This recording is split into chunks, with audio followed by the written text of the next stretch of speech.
Danny Cole stared at his apartment and sighed. Boxes still lined the walls 3 weeks after moving in. Dirty dishes filled the sink. His laundry basket overflowed onto the floor.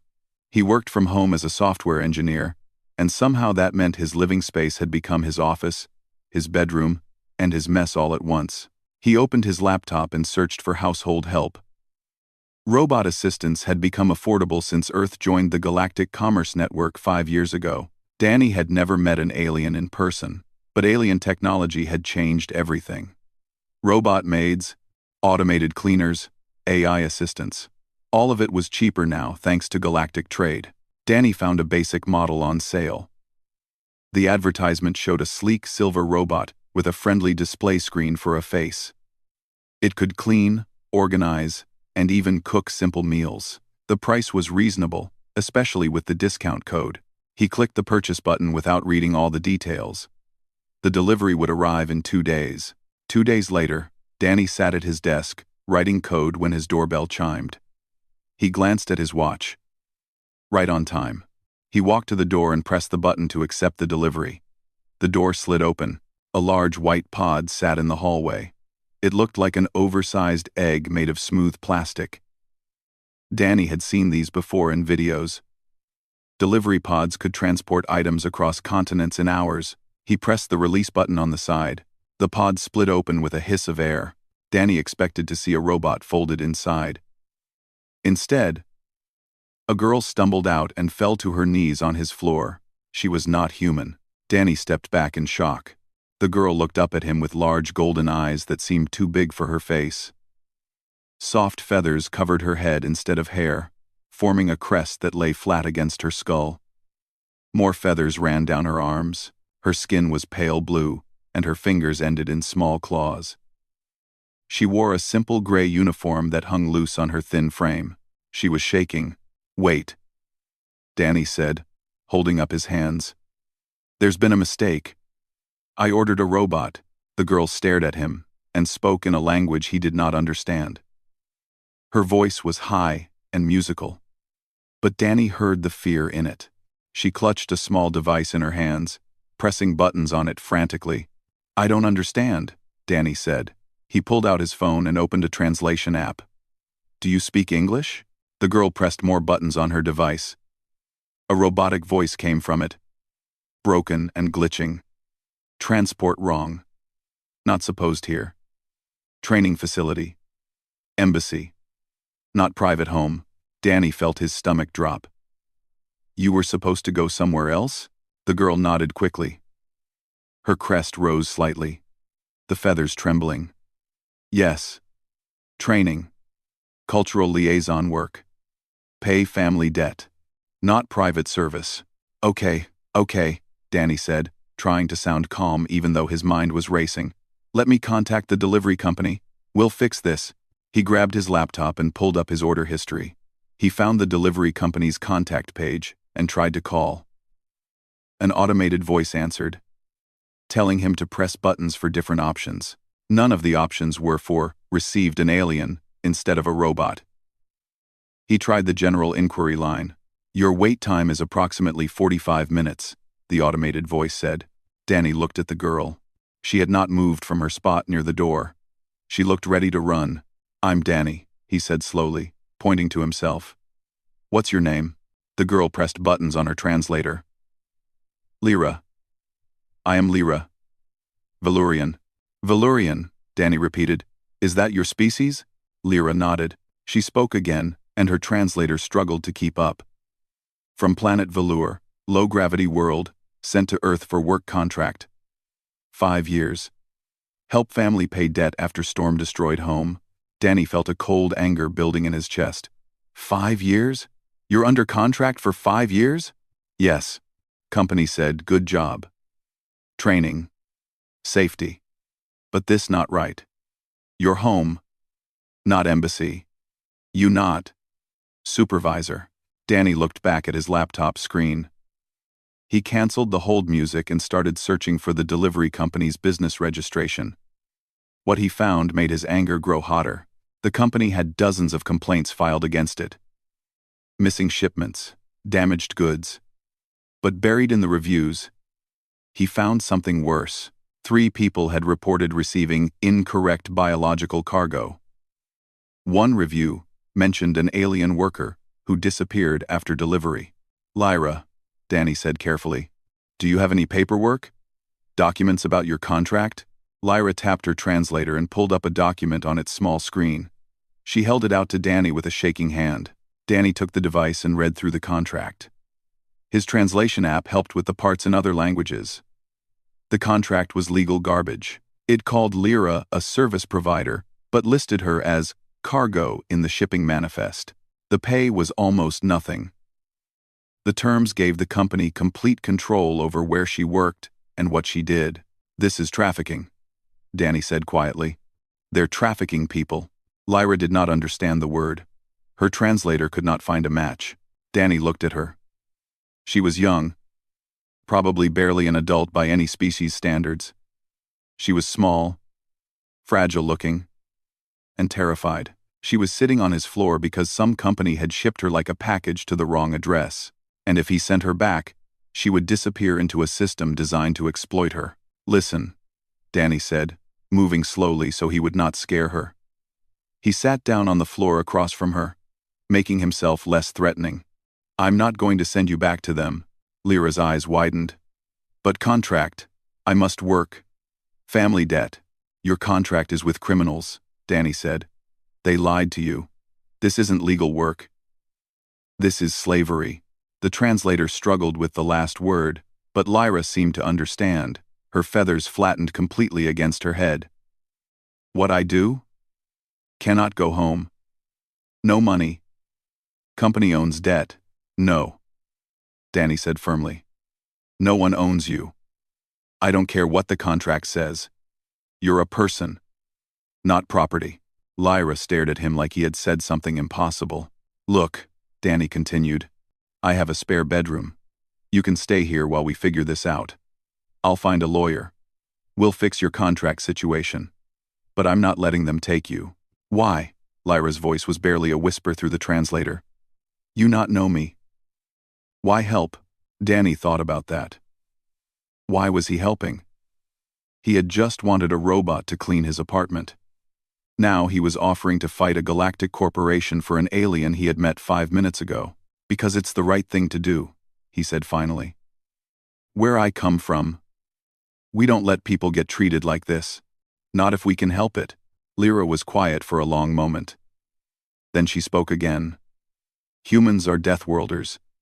Galaxy fears you. Stories say you are violent. Dangerous. Maybe," Danny said. "But we're also stubborn about doing what's right. And right now, what's right is keeping you safe." Lyra looked at him with those large golden eyes. Slowly, her crest rose slightly.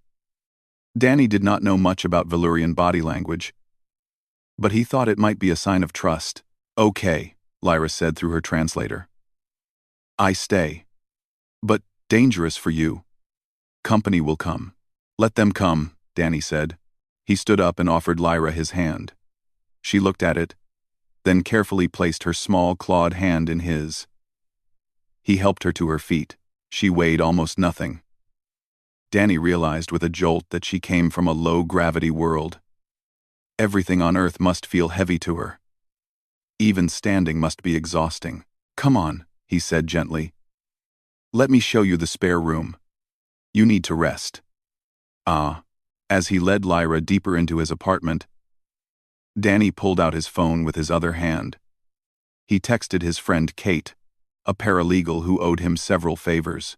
"Need help. Legal issue. Big one. Can you come over tonight?" Kate's response came quickly. "How big?" Danny glanced at Lyra, who was looking around his apartment with wide, frightened eyes.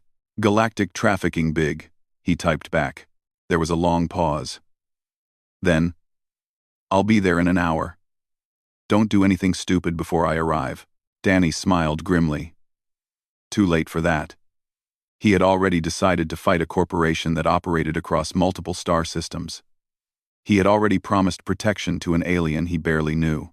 But as he showed Lyra the spare bedroom and watched her cautiously sit on the bed, testing the strange, heavy gravity of Earth, Danny knew he had made the right choice. Some things were worth fighting for. Freedom was one of them. Kate Morris arrived exactly 1 hour later, with a briefcase and a serious expression. She was a paralegal at a downtown firm, and Danny had helped her fix her computer network more times than he could count. She owed him favors, and she always paid her debts. Danny let her in and introduced her to Lyra, who had been sitting nervously in the spare bedroom. Lyra's feathers flattened when she saw Kate, another tall human entering the small apartment. "It's okay," Danny said to Lyra. "Kate is my friend. She helps people with legal problems." Kate sat down at Danny's kitchen table and pulled out her laptop. "Show me everything. The order confirmation, the delivery receipt, her contract, all of it." For the next hour, Kate read through documents while Danny made coffee. Lyra sat quietly in a corner, watching them work. She had refused food earlier, saying Earth food smelled too strong. Danny made a note to research Valurian diets. "This is worse than I thought," Kate said finally. She turned her screen to show Danny. "This company, Stellar Logistics, is owned by a larger corporation based on a space station outside any single planet's jurisdiction. They've been sued 17 times in the past 3 years. Every case was settled out of court with silence agreements. So they've done this before," Danny said, "many times, and they always get away with it because their victims are aliens with no legal standing, no money, and no one to fight for them." Kate looked at Lyra. "Can you ask her if she knows of any other Valurians in similar situations?" Danny asked. Lyra's translator took a moment to process the question. "Yes," Lyra said. "Many. 37 from my world. All sent to different places. Some to factories. Some to cleaning services. Some to private homes. We not allowed to contact each other." Kate typed notes quickly. "That's organized trafficking. If we can find the others and document a pattern, we might have a real case." "But for now, what about Lyra?" Danny asked. Kate frowned. "Legally, it's complicated. Her contract says she's an indentured worker, which is legal in some parts of the galaxy. But Earth has laws against this. The problem is proving she's here against her will or under false pretenses. She was told she would work at an embassy," Danny said. "She was told she would be trained. Instead, she was delivered to a random apartment like a package.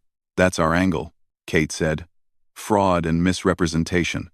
But Danny, you need to understand something. Fighting this company will be expensive and dangerous. They have lawyers from 3 different species. They have money. They have connections." Danny looked at Lyra. She was watching them with those large, golden eyes, understanding nothing but clearly knowing they were talking about her fate. "I don't care," Danny said. "This is wrong, and I'm going to fix it." Kate smiled slightly. "I knew you would say that." "Okay. First thing tomorrow, I file a complaint with Earth's Galactic Relations Office. Tonight, you need to make this place safe. If they realize what you're doing, they might try to take her by force." Danny felt a chill. "You think they would break in? I think they've done worse." Kate closed her laptop. "Change your locks. Set up cameras. And whatever you do, don't let Lyra out of your sight until we have legal protection in place." After Kate left, Danny ordered security cameras and new locks for express delivery. Then he sat down with Lyra and tried to explain what was happening. Her translator was getting better at English, learning from their conversations. "We're going to fight the company," Danny said. "We're going to prove they lied to you and break your contract." Lyra's feathers rose slightly. "Dangerous. They have power. Money. You are one human. I'm one stubborn human," Danny said with a smile. "We're good at not giving up." Lyra tilted her head, a gesture that seemed curious. "Why humans so different? Galaxy says you are warriors from Death World. But you help me, not hurt me." Danny thought about how to explain. "Earth is a hard planet. High gravity, extreme weather, lots of predators. We had to be tough to survive. But we also learned that working together is how we win. Helping each other is built into us. Other species not like this? Some are. But a lot of species in the galaxy come from easier worlds. They didn't have to fight as hard to survive. They don't understand why we think the way we do. Lyra was quiet for a moment. Then she said, I am scared of Earth. Everything's so heavy. Air so thick. Temperatures so hot. I feel crushed always. Danny looked at the thermostat. It was set to 72 degrees, normal for him. But Lyra was shivering slightly, despite wearing her uniform. What temperature do you need? He asked. Velar is cold world. Average temperature is. Her translator struggled with the conversion. 45 degrees your measurement. Danny immediately adjusted the air conditioning in the spare bedroom. I'll get you some blankets too, and we'll order some Valurian food. There must be imports available now that we're part of the Galactic Network. Lyra stared at him. You change your home for me? It's your home too, for now. We'll make it comfortable. Over the next few days, Danny learned more about Lyra and her world. Velar was a beautiful planet, covered in crystal forests and singing winds. The Valurian people were artists, musicians, and scholars. They had achieved space travel through cooperation and patience, not through war like humans had. Then a great storm had struck Velar, destroying cities and killing thousands. The planet needed help, needed resources to rebuild. Companies from other worlds offered loans. The Valurian government, desperate to help their people, accepted without reading all the terms. The debt was impossible to repay. The interest rates were criminal. When Valur could not pay, the companies offered a solution. Send workers to pay off the debt through labor contracts. Lyra's family had volunteered her. They thought she would be safe, that she would work in an embassy or a school, teaching aliens about Valurian culture. Instead, she had been classified as domestic labor and shipped to Earth. My family does not know, Lyra said quietly one evening. They were sitting in Danny's living room, watching a nature documentary about Earth's oceans. Lyra found Earth's wildlife terrifying and fascinating in equal measure. They think I am at embassy, living in nice quarters, learning. We'll contact them, Danny said. Once we fix your legal situation, we'll make sure they know the truth. Lyra watched as a great white shark attacked a seal on screen. She flinched. Everything on Earth wants to kill everything else. Pretty much, Danny admitted. It made us good at surviving. Made you strong, Lyra said. She looked at Danny. I see you lift furniture like it nothing. You move so fast. You not even notice when you do things that would break me. Danny had noticed that too. The other day he had moved his couch to install a camera, lifting one end with one hand. Lyra had stared at him like he had performed magic. On her world, the same couch would have weighed a fraction of its Earth weight. Different worlds. Different bodies, Danny said. Doesn't make either of us better, just different. But Lyra was learning that humans were very different. She watched Danny work 12-hour days without seeming tired. She saw him eat foods that would be toxic to her. She noticed he barely felt the temperature changes that left her exhausted. Death worlder, she said softly. Now I understand why Galaxy fears humans. You are built to survive anything. We're built to survive Earth, Danny corrected. And Earth taught us to protect each other. Family, friends, even strangers. That's how humans made it this far. On the 5th day, the cameras proved their worth. Danny received an alert on his phone while he was working. 2 figures were approaching his apartment door. They were not human. Danny quickly moved to the door's video screen. 2 Krell stood in the hallway. They were massive reptilian creatures, easily 7 feet tall, with thick scales and powerful builds. One carried a datapad. The other wore what looked like security armor. Lyra, get in your room and lock the door, Danny said quietly. Lyra saw the screen and her feathers flattened completely. Krell, company enforcers. They come for me. They're not taking you, Danny said. He opened the door, but left the security chain attached. Can I help you? Can I help you? The Krell with the datapad spoke in heavily accented English. We are here to retrieve company property. Female Valurian. Incorrectly delivered. You will release her. I won't, Danny said calmly. She's not property. She's a person. And she's staying here. The Krell's eyes narrowed. You do not understand. Contract is legal. Female belongs to Stellar Logistics. You interfere with business. I understand perfectly, Danny said. You're traffickers. You lied to her and her family. You shipped her like cargo. That's illegal on Earth. The armored Krell stepped forward. You are small human. Alone. We take female. With or without your permission. Danny felt something cold settle in his chest. Fear. But also anger. He had promised Lyra she was safe. He was not breaking that promise. Try it, Danny said quietly. Break into my home. Assault me. I have cameras recording everything. Earth's authorities will be here in minutes. You'll be arrested for home invasion, assault, and attempted trafficking. The Krell, with the datapad, hesitated. You make trouble for nothing. Female is one worker. Not important. She's important to me, Danny said. And I don't back down. The two Krell looked at each other. Then the armed one spoke in his own language, clearly frustrated. The one with the datapad turned back to Danny. Company will return. With lawyers. With proper documentation. You cannot win. Watch me, Danny said, and closed the door. His hands were shaking. He had just threatened two aliens who could easily kill him. But he had meant every word. Lyra emerged from her room slowly. You stood against Krell. They could have hurt you. They could have tried, Danny said. But they didn't expect me to fight back. Bullies never do. Lyra's crest rose high, a sign Danny had learned meant respect or admiration. You are brave. Very brave. I'm stubborn, Danny corrected. There's a difference. But that night, as Danny reviewed the camera footage and sent it to Kate, he knew the real fight was just beginning. The company would be back with more than threats next time. He looked at Lyra's closed bedroom door and made himself a promise. Whatever came next, she would not face it alone.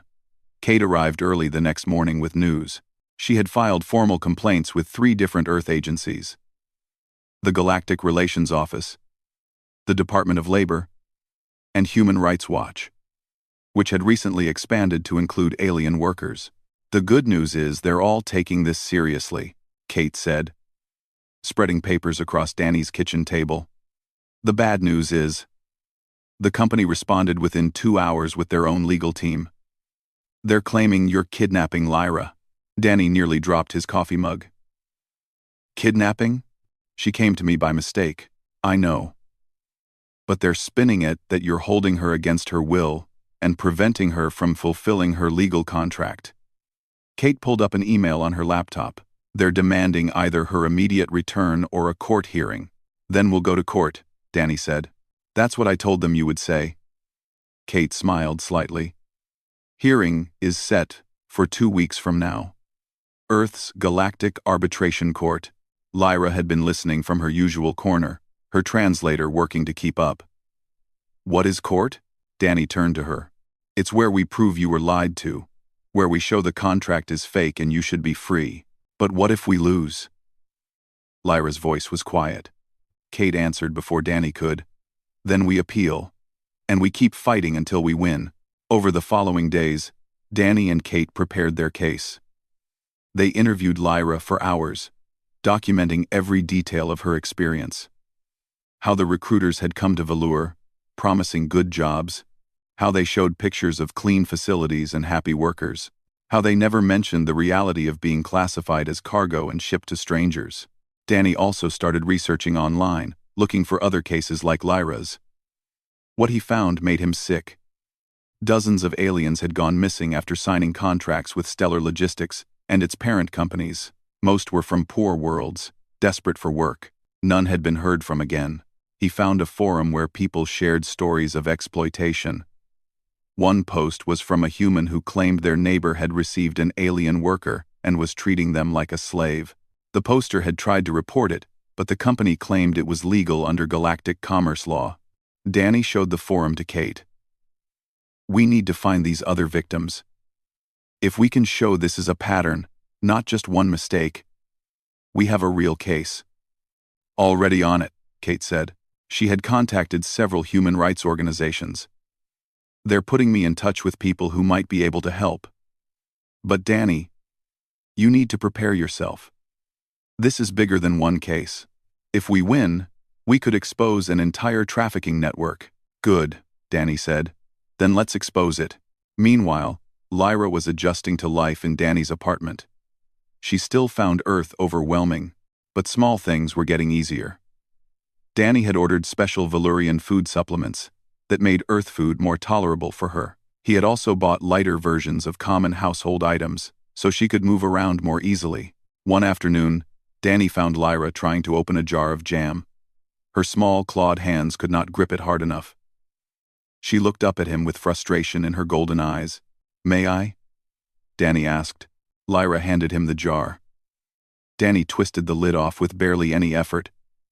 What felt like a normal amount of strength to him would have been impossible for Lyra. "Thank you," Lyra said quietly. Then she asked, "Do you ever think about how easy things are for you? How your strength is normal to you, but amazing to others?" Danny had not really thought about it. "I guess I never had to. Everyone around me is human. We're all the same, not same as galaxy," Lyra said. She spread the jam on a piece of specially made Valurian bread, which was lighter and less dense than Earth bread. "I research humans. After I arrive, I want to understand. What did you learn?" "That Earth is classified as Class 12 Death World, highest danger rating.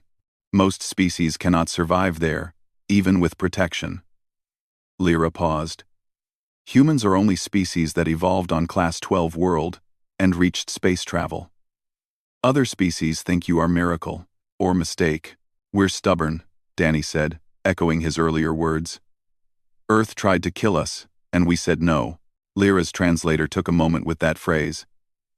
"I also read about your history. Your wars. Your disasters. How many times your species almost died out. Yeah, we've had some close calls. But you survived, every time, and not just survived. You grew stronger." Lyra looked at him with an expression Danny could not read. "I think this is why you help me. Not because I am special, but because you cannot watch suffering and do nothing. It is against your nature." Danny felt uncomfortable with the praise. "I'm just doing what's right." "Just," Lyra repeated. "You say, just like it is small thing. But is not small. Is everything." That evening, Danny showed Lyra some human history documentaries. He wanted her to understand humans better, especially if she was going to testify in court about choosing to stay with him. They watched programs about the civil rights movement, about the fight against slavery, about people who had stood up against injustice throughout history. Lyra sat in complete silence, her feathers rising and falling with her emotions. "Your people fought each other," Lyra said when one program ended. "Humans hurt humans." "Yes," Danny admitted. "We're not perfect. We've done terrible things to each other, but then you stopped. You made laws. You fought to change." Lyra turned to him. "Other species not like this. When Valurians did wrong thing, we felt shame and tried to forget. We not fight to make better. We just felt sad." "Feeling sad doesn't fix things," Danny said. "Fighting fixes things. Fighting fixes things." "Yes," Lyra said softly. "I am learning this." The peace did not last long. 3 days before the court hearing, Danny's security cameras caught movement at 3 in the morning. He woke to his phone buzzing with alerts. 6 figures were approaching his apartment building. Danny recognized the Krell from before, but now they had brought reinforcements. The other 4 were different species, all large and intimidating. Danny immediately called Kate, then the police. Then he woke Lyra. "They're coming," he said. "Stay in your room. Do not open the door. For anyone but me." Lyra looked terrified, but she nodded and locked herself in. Danny positioned himself by the front door, watching the security feed on his phone. The 6 figures entered his building. The cameras showed them walking up the stairs toward his floor. The police had said they were 10 minutes away. Danny hoped that would be fast enough. The group reached his door. The lead Krell, the same one from before, knocked hard enough to rattle the frame. "We know you are home, human. Open door." "I've called the police," Danny shouted back. "You're trespassing. Leave now or you'll be arrested." "We have legal right to retrieve company property," the Krell said. Danny heard something metallic click. They had brought tools to break in. He made a decision. He opened the door but stood in the doorway, blocking it with his body. "You're not coming in." The Krell stared down at him. Up close, the alien was truly massive, easily twice Danny's weight, with muscles that could crush bone. Behind him, the other 5 looked equally dangerous. "Move. Human. This is not your concern." "It's absolutely my concern. Lyra is under my protection. She is worker. She has contract. You have no claim. I have every claim. She's a person who was lied to and trafficked. Your company broke about a dozen Earth laws." The armored Krell from before stepped forward. "Enough talking. We take female now." The Krell reached for Danny. Danny reacted on instinct. He grabbed the Krell's arm and twisted, using the alien's own momentum against him. The Krell stumbled, surprised by Danny's speed and strength. The others moved forward. Danny knew he could not fight all 6, but he could hold the doorway. He set his feet and prepared to do exactly that. Then lights flooded the hallway. A voice called out, "Police!" "Everyone freeze." 4 human officers came up the stairs, weapons drawn. They took in the scene quickly. 6 large aliens surrounding 1 human at his apartment door. "What's going on here?" the lead officer asked. The Krell with the datapad tried to take control. "We are here to retrieve stolen property. This human is harboring our indentured worker." "I'm protecting a trafficking victim," Danny said. "These people broke into my building in the middle of the night to kidnap her." The officer looked between them. "Everyone step back. You," he pointed at the Krell. "Show me this legal claim you mentioned." The Krell pulled up documents on his datapad. The officer reviewed them, then pulled out his own tablet and made some calls. After several minutes, he turned to the group of aliens. "These contracts are under dispute in Earth Court. Until the hearing, neither party can remove or access the individual in question. If you attempt to enter this apartment, I will arrest all of you for attempted kidnapping and home invasion. Is that clear?" The Krell looked angry, but they backed away. "Company will hear of this. Police interference in legal matter." "I look forward to the complaint," the officer said dryly. "Now leave this building before I decide you've already committed enough crimes to arrest you right now." "Oh, work." The 6 aliens left. But their leader turned back at the stairs. 2 days. Human. Court will decide. You will lose." After they left, the officer turned to Danny. "You okay, sir?" "I'm fine. Thank you for coming so fast. We've been getting reports about stellar logistics for weeks. Your case is not the first." The officer glanced at Danny's door. "The young lady inside? She's really a victim?" "She is," Danny said. "And I'm going to make sure everyone knows it." The officer nodded. "Good. We need more people willing to stand up. Be careful, though. These corporations have resources. They don't like losing." After the police left, Danny checked on Lyra. She was sitting on her bed, shaking. "You fought them," she said. 6 of them. You alone. I didn't have to fight. The police came. But you would have. If they not come, you would have fought all 6. Lyra's crest was fully raised, a position Danny now recognized as deep respect. "You are true. Deathworlder. All 2 are.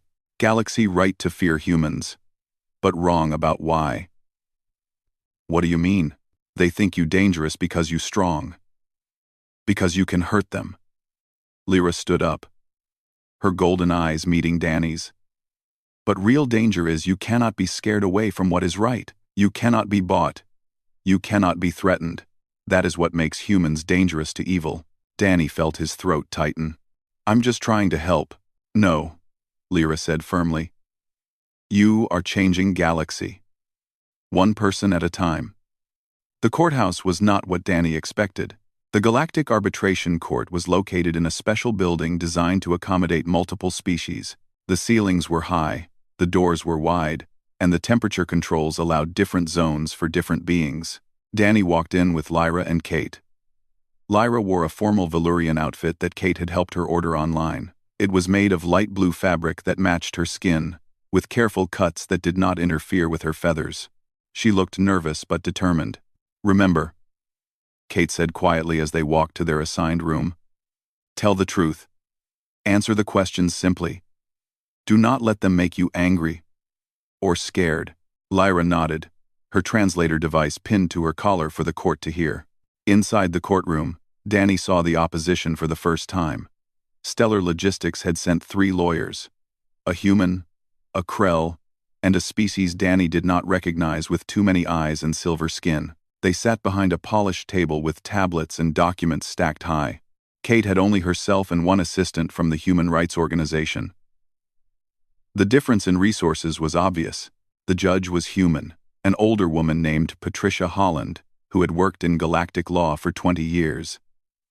She looked over the room with sharp eyes. This is a preliminary hearing, Judge Holland said. We are here to determine if the contract between Stellar Logistics and the individual known as Lyra is valid and enforceable under Earth law. Both sides will present their cases. Let us begin. The company's lawyers went first. The human lawyer, a man in an expensive suit, stood and spoke smoothly. Your Honor, this is a simple case of contract law. My client, Stellar Logistics, entered into a legal agreement with the government of Valur to provide employment opportunities for Valurian citizens. Lyra signed a contract willingly, agreeing to 5 years of service in exchange for payment of her family's debt. The contract is valid under galactic commerce law and has been approved by the Valurian government. He pulled up holographic displays showing signatures and official seals. Furthermore, my client has provided housing, transportation, and employment as promised. The fact that the delivery address was incorrect is a minor clerical error, not fraud. The defendant, Danny Cole, is interfering with a legal business arrangement and holding our client's contracted worker against her will. Kate stood up. She looked small compared to the company's legal team, but her voice was steady. Your Honor, the contract in question is fraudulent from the start. Lyra was told she would work as a cultural liaison at an embassy. Instead, she was classified as domestic labor and shipped to a private residence. She was not informed of the true nature of her work. She was not given a choice in her placement. Under Earth law, this constitutes human trafficking. Regardless of what galactic commerce law allows, Kate pulled up her own documents. Furthermore, the contract lists Lyra as cargo, not as a person with rights. It provides no protection against abuse, no limit on working hours, no provision for her safety. This is indentured servitude, which Earth abolished over 200 years ago. Judge Holland looked at both sides. I want to hear from the individual at the center of this case. Lyra, please take the stand. Lyra stood on shaking legs. Danny wanted to go with her, to support her, but he had to stay in his seat. He watched as she walked to the witness box. Looking very small and very alone, the judge spoke gently. Lyra, I need you to tell me in your own words what happened. Start from when you were recruited on Valur. Lyra's translator worked hard to keep up as she spoke. She told everything. How her family's home had been destroyed in the storm. How they needed money desperately. How the recruiters came with promises of good jobs on other worlds. They showed us pictures, Lyra said. Clean buildings. Happy workers. They said I would teach aliens about Valurian culture. They said I would be safe. I would learn. After 5 years, debt would be paid, and I could go home. Did they tell you that you would be sent to a private home? The judge asked. No, They said embassy, training facility, government work, never said private service. Did you want to go to Danny Cole's apartment? No. Was mistake. I was scared. Everything on Earth is heavy and hot and strange. I thought I would die there. But you are still there, the judge noted. Why have you not asked to leave? Lyra was quiet for a moment. Then she said, because Danny showed me contract. He explained what company really doing. They lied to me. To my family. To many others. Danny said he would help me fight them. No one else offered to help. No one else cared. The company's lawyer jumped up. Your Honor, this shows clear manipulation.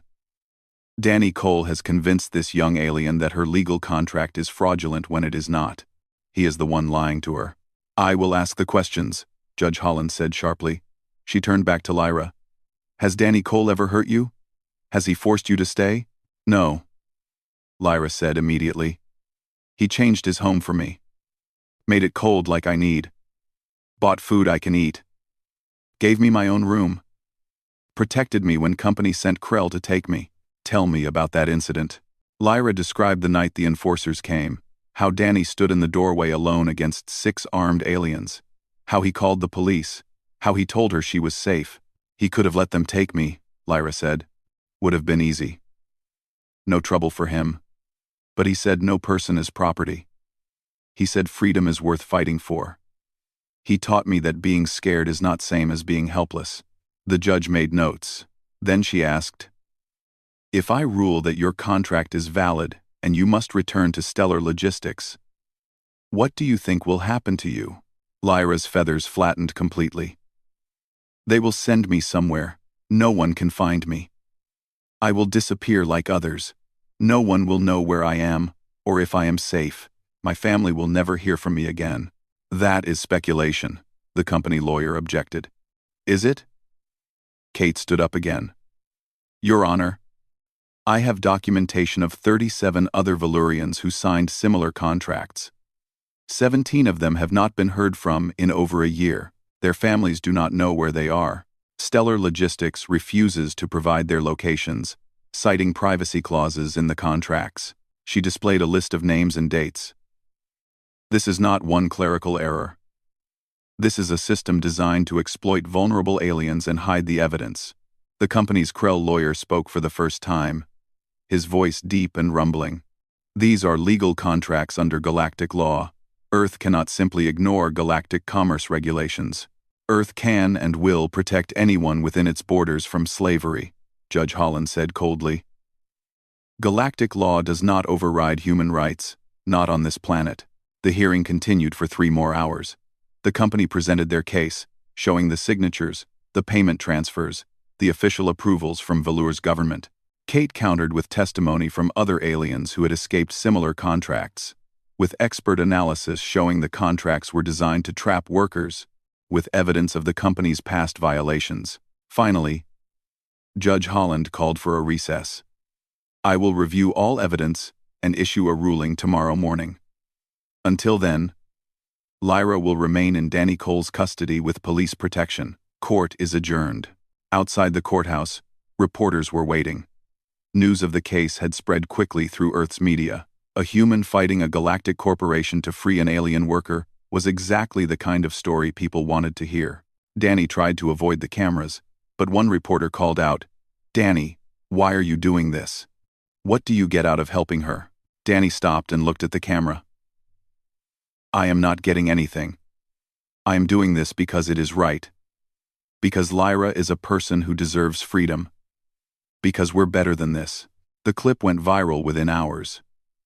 Across Earth, people began following the case. Some called Danny a hero. Others called him naive, saying he was interfering in galactic business. But most people, once they heard Lyra's story, were angry at Stellar Logistics. Human rights organizations rallied. They found more victims, more evidence. They filed additional complaints. The pressure on the company grew. That night, Danny's neighbor knocked on his door. Alex Torres was a former Marine, now retired and living in the same apartment building. He was a big man, with kind eyes and a serious expression. I saw the news, Alex said. I want to help. Help how? Danny asked. The company might try something. They have 2 weeks to appeal before the judge's ruling becomes final. 2 weeks to make trouble. You should not be alone. Alex crossed his arms. I'm volunteering as security. Me and some buddies from the service. We'll make sure nobody bothers you or Lyra. Danny felt a wave of gratitude. You don't have to do that. Yeah, I do, Alex said. This is exactly the kind of fight worth having. Standing up for someone who cannot stand up alone. That's what being human means. Over the next day, more support arrived. Danny's landlord, Mrs. Chen, brought food and offered to testify about Lyra's good character. Other neighbors stopped by to express support. A local lawyer offered to help Kate for free. Donations came in from strangers to help pay legal fees. The next morning, Judge Holland issued her ruling. Danny, Lyra, and Kate sat in the courtroom as the judge read her decision. After careful review of all evidence, I find that the contract between Stellar Logistics and Lyra is invalid under Earth law. The contract was obtained through fraud and misrepresentation. Lyra was not informed of the true nature of her employment.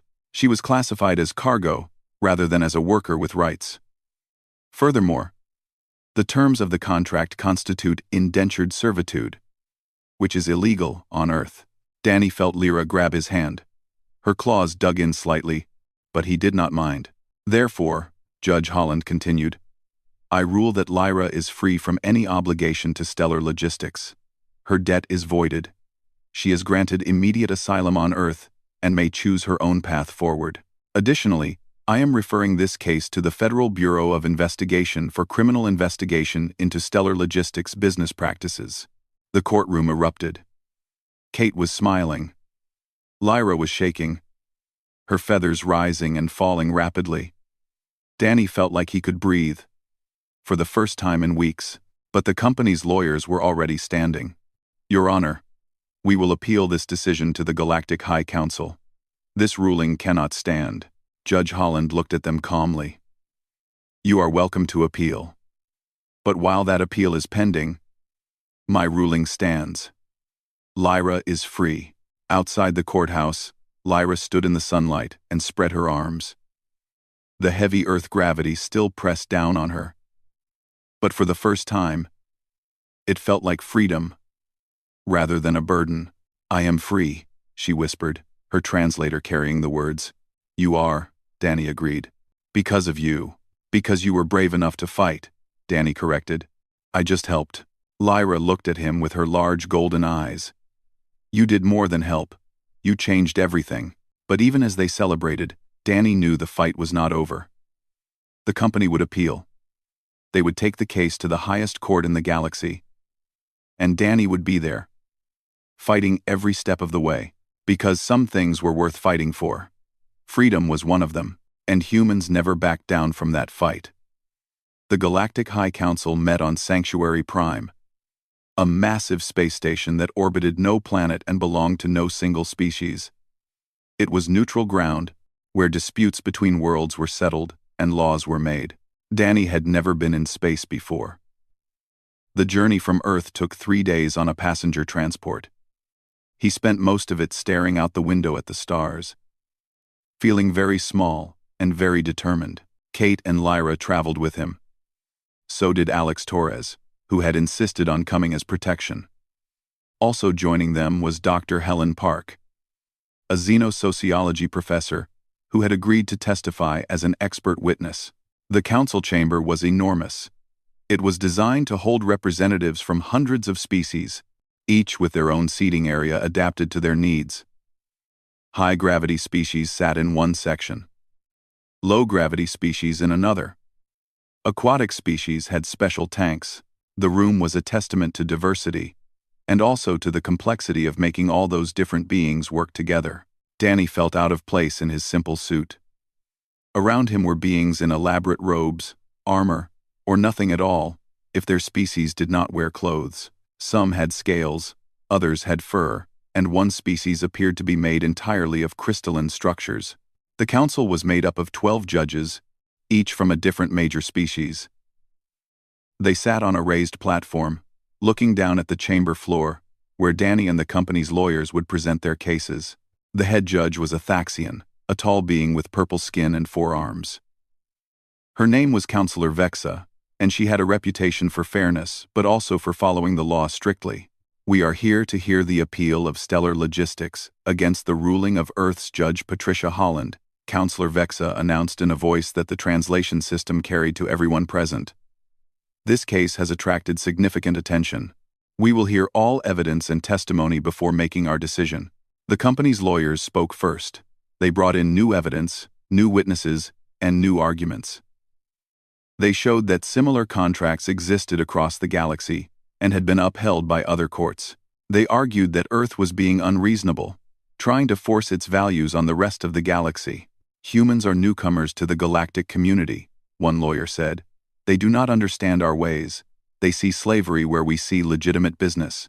They want to change systems that have worked for thousands of years. Then it was Kate's turn. She stood before the council, a single human woman facing 12 of the most powerful beings in the galaxy. You are right that humans are new here, Kate said. We have only been part of the galactic community for 5 years. But we are not new to the fight against exploitation. We have spent centuries learning the hard way that treating people as property always leads to suffering. She pulled up holographic images showing Earth's history: slavery, civil rights movements, labor reforms, the long, painful process of humans learning to value freedom. We made mistakes, Kate continued. Terrible mistakes. We enslaved each other. We exploited each other. But we learned. We changed. And what we learned is that no being should be property. No debt should cost someone their freedom. No contract should trap someone in suffering. A council member, a Krell like the ones who had threatened Danny, spoke up. But your learning came from your own failures. Why do you think the galaxy must follow your path? Because suffering is suffering, regardless of species, Kate said. Because Lyra's tears are as real as any human's tears. Because morality does not change just because you cross a star system. Master, Dr. Park testified next, explaining the psychological damage that indentured servitude caused. She showed studies from multiple species, proving that being trapped in forced labor led to trauma regardless of what world you came from. The argument that this is normal in galactic commerce ignores the harm it causes, Dr. Park said. Just because something is common does not make it right. Then it was time for Lyra to speak. She walked to the center of the chamber, looking very small under the high ceiling. Her feathers were pressed flat with nervousness. Danny wanted to go with her, to stand beside her. But this was something she had to do alone. Counselor Vexa spoke gently. Lyra of Veller, you may speak freely. Tell us your story. Lyra's translator carried her voice across the chamber. She spoke quietly at first, describing her home, her family, the storm that destroyed everything they had. We were desperate, Lyra said. When recruiters came with promises of work, we believed them. We wanted to believe. We needed hope. She described the lies, the false promises. The moment she stepped out of the delivery pod and realized everything was wrong, I was so scared, Lyra said. Earth is heavy, hot, loud. Everything felt wrong. I thought I would die there, but you did not die, Counselor Vexa noted. Why? Because Danny Cole saw me as a person, not as cargo. Lyra's voice grew stronger. He did not have to help me. I was nothing to him. A mistake. An inconvenience. He could have sent me back and forgotten about me. She looked up at the council. But humans do not do that. They cannot walk past suffering and do nothing. It is against their nature. Danny risked his safety, his money, his time to fight for me. A stranger. An alien. Someone not even his species. One of the council members, a being that looked like a floating jellyfish, spoke. Are you saying humans are uniquely compassionate? We have many compassionate species in the galaxy. No, Lyra said. I am saying humans are uniquely stubborn about their compassion. Other species feel bad about suffering and then accept it as the way things are. Humans feel bad about suffering and then they fight to change it. She turned to look at the company's lawyers. You tell me my contract is legal. Maybe it is. By galactic law. But Danny taught me something important. Legal does not always mean right, and humans will fight for what is right even when it is not easy. Lyra's feathers rose high, a sign of confidence Danny had learned to recognize. I stand here today not because I am special. I stand here because one human decided I was worth fighting for, and because humans fight, I am free. Because humans refuse to accept injustice, I have hope. How many others like me could be free if the galaxy learned this lesson? The chamber was silent when Lyra finished. Then, slowly, beings from different species began to make sounds of approval. Some clapped, others made clicking noises. One species hummed a low note. The sounds were all different, but the meaning was the same. Respect, Danny testified last.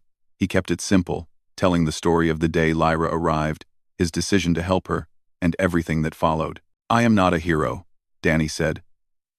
I am just someone who saw something wrong and decided to fix it. Any human would have done the same. Most humans would have done more. Yet you risked significant danger, Counselor Vexa said. The company sent enforcers. You faced them alone. I was not alone, Danny said. I had Lyra counting on me. That made me stronger than any enforcer could ever be. He looked up at the council. You want to know why humans are the way we are?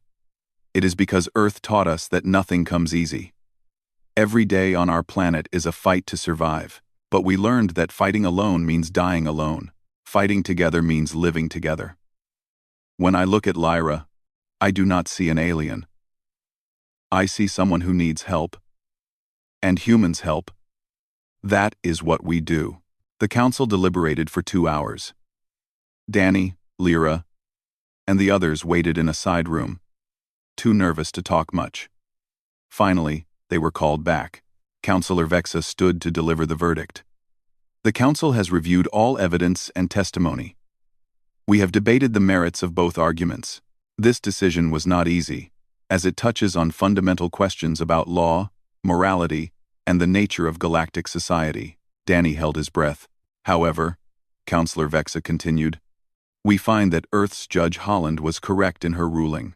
The contract between Stellar Logistics and Lyra was obtained through fraud. It violates basic principles of informed consent and personal liberty. While such contracts may be legal in some parts of the galaxy, we cannot uphold them when they are built on lies. She looked directly at the company's lawyers. Furthermore, this council is deeply troubled by the evidence of systematic exploitation. We are ordering a full investigation into Stellar Logistics and all related companies. Any similar contracts will be reviewed. Workers who were deceived as Lyra was will be given the option to void their contracts and seek asylum. The company's lawyers tried to protest, but Counselor Vexa held up one of her 4 hands for silence. Finally, this council recognizes that galactic commerce law needs reform. We are establishing new protections for indentured workers. All contracts must be fully explained in the workers' native language.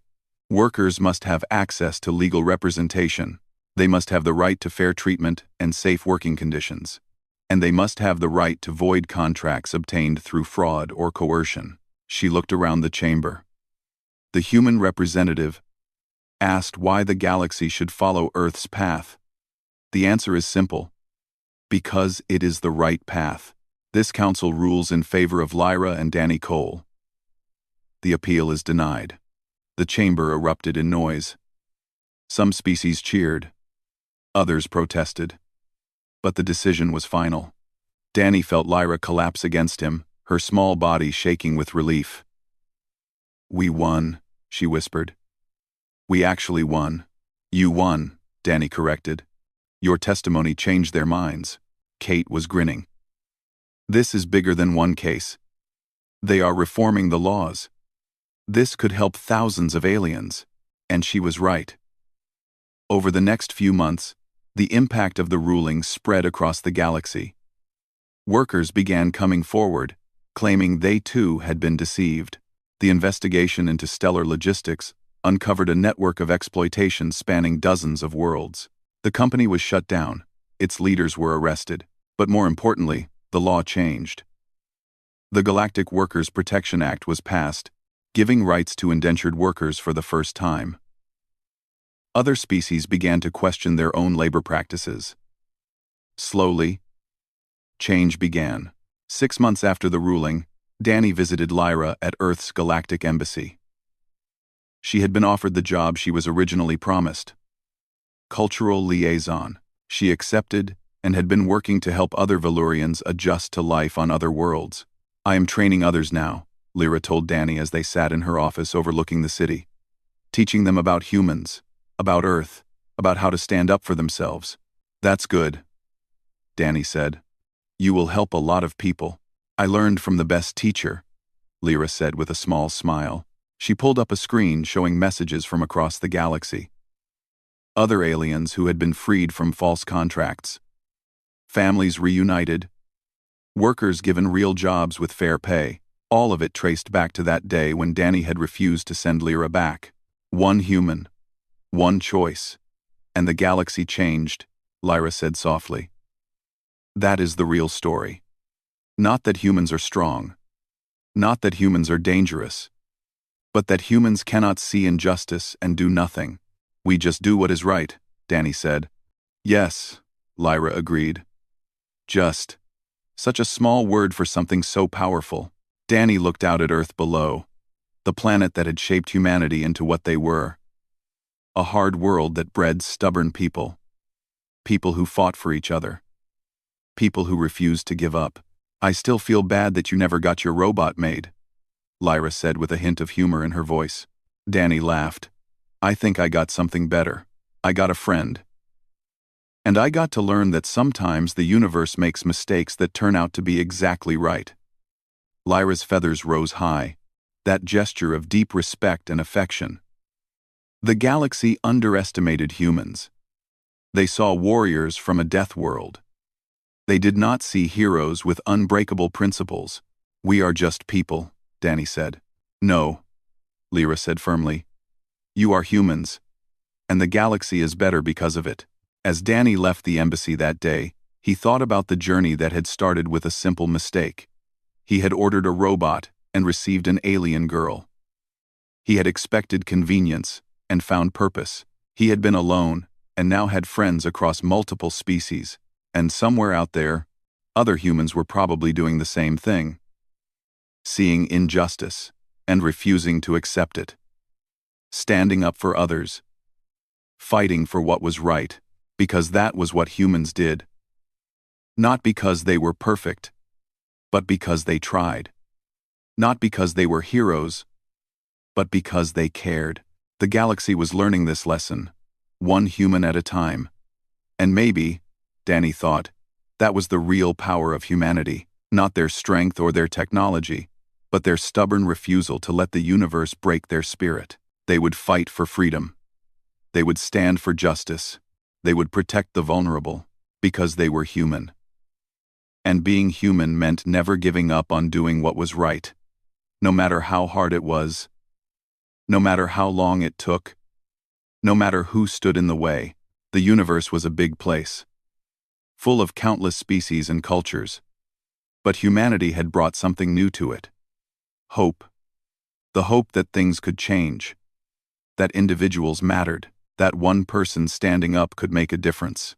Danny Cole had ordered a robot maid and gotten an alien girl instead.